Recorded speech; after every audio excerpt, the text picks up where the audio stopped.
happening, YouTube? Rod J back again to take a look at another beer. Going to take a look. I'm laughing because I can't believe I'm going to drink another one of these. But I'm here to take a look at another beer that will be cheap to your pocket, but also maybe give you a little bit of a higher value for what you may be seeking if you're looking for kind of a higher type ABV out there on a beer.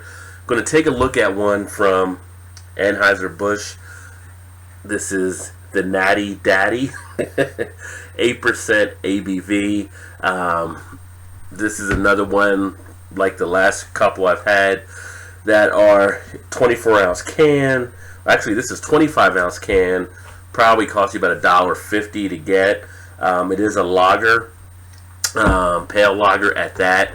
8% ABV. So you're getting a little bit higher of an ABV. You're paying less on $1.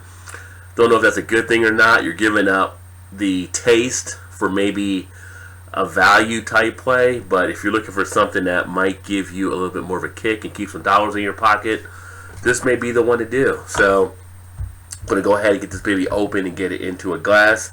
Just like the last beer in the series I looked at, best to serve in a lager glass, a shaker glass, or a paper bag. So go ahead and get this baby open, and I'm going to apologize now to my liver, to my taste buds, to whatever part of my body may be hurt by this one.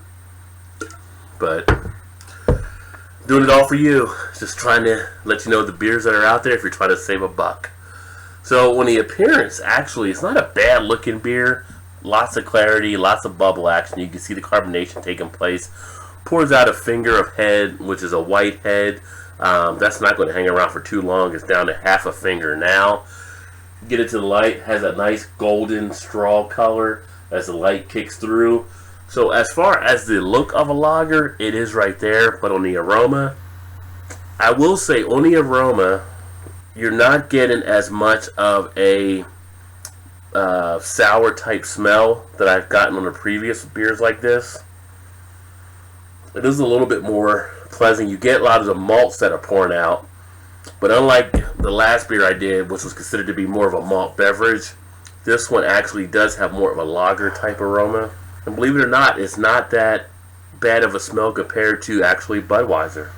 So very surprising on that.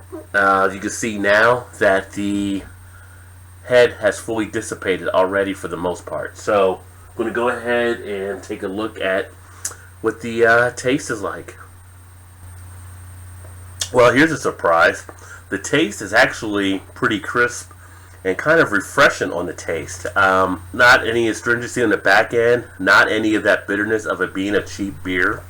Actually a little bit more flavorful than what I've had previously. So this one is actually a little bit more surprising. This is another one that might be something where if you're outside doing an outdoor activity and you don't want to spend a lot for beers, maybe you're fishing, you're playing softball, you're doing whatever you may be doing, that you want to just get a nice beer, get a little bit of a buzz on, but not spend a lot of money for it, waste it on a craft beer that you don't want to chug or drink too fast, where you can drink these a little bit easier.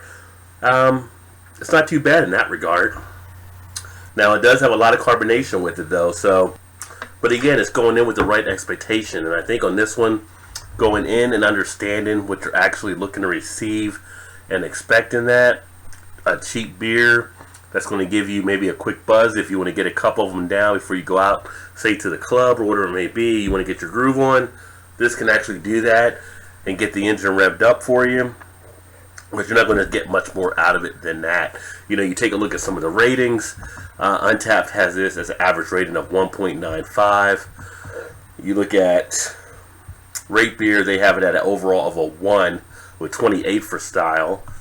And you look at Beer Advocate, they actually have it as a 63 for pour. So, not very pleasant ratings when you look at it overall. However, this one has actually ranked a little bit higher than the last one I have done. And the actual one, the last one was, it was the Ice House Edge that I did previously. So this one actually does stack up better than the Ice House Edge does. And with that being said, I gave the Ice House Edge and the Budweiser a D+. I'm going to actually give this one a C-.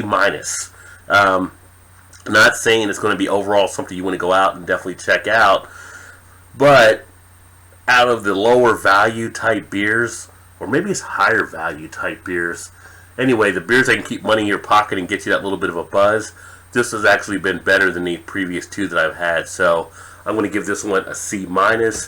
This again is the Natty Daddy, which is, of course, if you're feeding the beast, an Anheuser-Busch product, but 8% ABV.